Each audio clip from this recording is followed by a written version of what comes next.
Luis de la Ligas. I'm here with the director. I mean, listen, sidebar.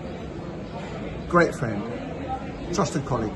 The director of Take the Ball, Pass the Ball, which stemmed from the book Barca, the making of the greatest team in the world, and the director of many other fantastic documentaries. But most recently, no tenéis ni puta idea, you don't have a fucking clue.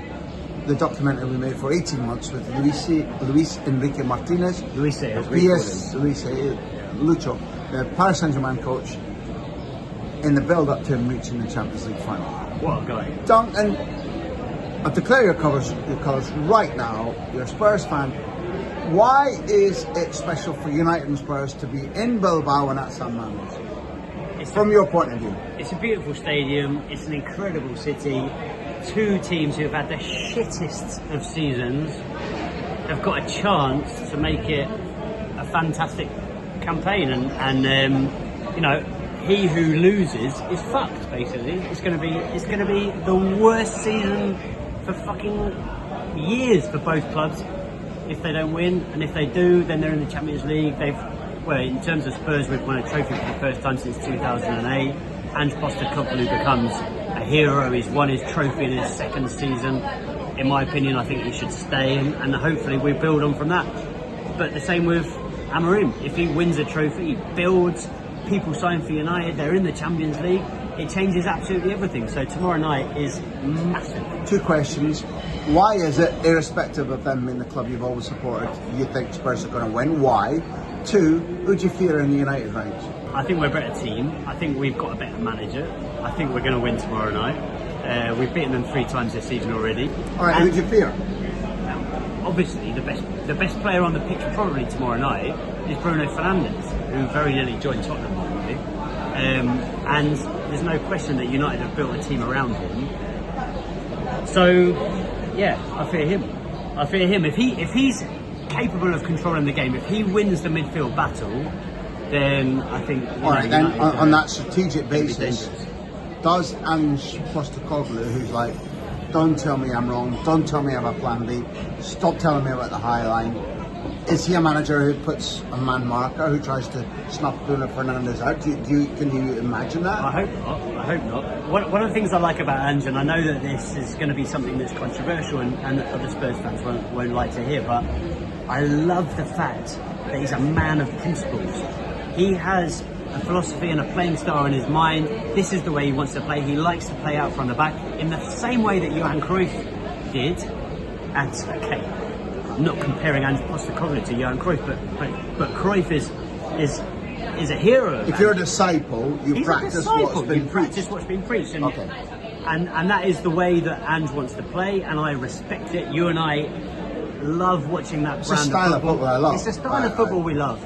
And it takes cojones, it takes bollocks. And Ange is a manager who has bollocks. So is Amorim, by the way, and I respect him a lot. Isn't it arguable that Amorim is the author, between the two coaches, of the most definitive Europa League performance this season, and that athletics, injuries and absences aside, to smash the club that wanted to host the Europa League final, playing in that showpiece game at their own stadium, to smash them.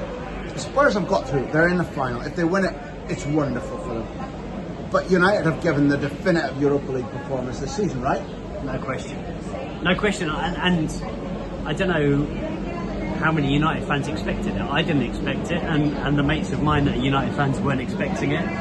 The big thing for Manchester United Athletic in the first leg was red card, and then needs to be stated loud and clear that all Danny Vivienne's red card, spot on though it was a little bit unfortunate, because not every referee says not only is that a penalty foul, but you're not playing the ball there for a red card. Once United got a sniff of that, they absolutely, in my opinion, tore Athletic to shreds. Spurs, analytically, in my view, cannot. No team likes going out of 10, but we often see teams with 10 who practice in training routines, playing with 10, coping with 10 to 11.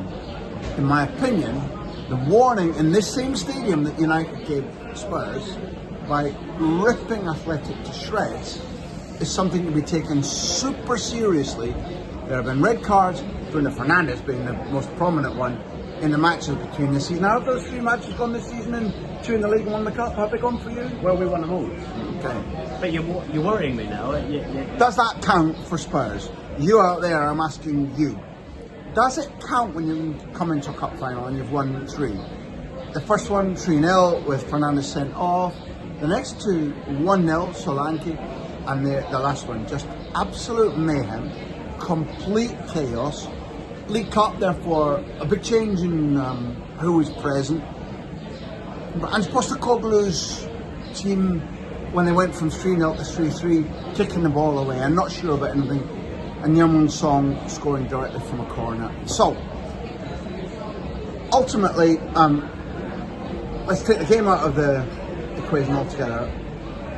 Tom McMath, lifelong Spurs fan. What would it feel like? What would it mean to you if Spurs win the Europa League, the old UEFA Cup, against Manchester United in San Mamés on Wednesday night? It's none of your business. What he means is none of your fucking business. He was rehearsing the line, fluffed it all together, but I'm going to keep that in. We're not going to cut it. What people don't know, being a dandy and having seen 2 European trophies lifted, is that, and he hasn't seen one for his club, it changes you altogether. All this modern shit about like, it means millions, it's going to give you the Champions League. Well, people forget what it's like to go toe to toe in a European competition, dealing with the basic human instinct about, which is what European football is about. Who's out there? Are they as good as us? Are they frightening? Can we beat them? Can we dominate them? It's the same instincts as Marco Polo, Roald Amundsen, Christopher Columbus. Who's out there, and can we beat them? Short and simple. After this, are you sure you can beat them?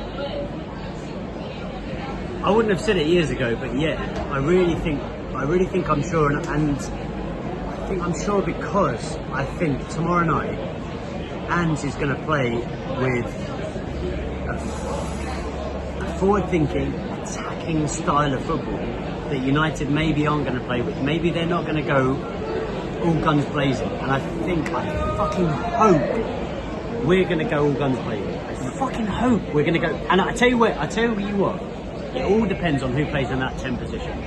If Sarr plays in that 10 position, then that means, because you know that Bergvall's injured, we've got issues behind the strikers. So there's no James Maddison.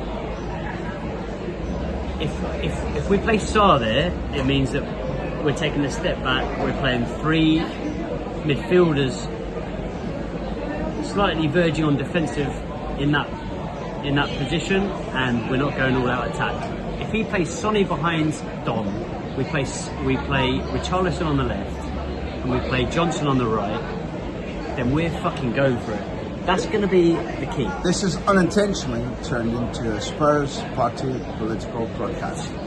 They remind you, Manchester United fans are neutrals, the bookies think that Manchester United win. Manchester United have won multiple European trophies since Spurs last did so in 1984. Hello, Steve Archie, scorer of the winning penalty. Come on, Steve.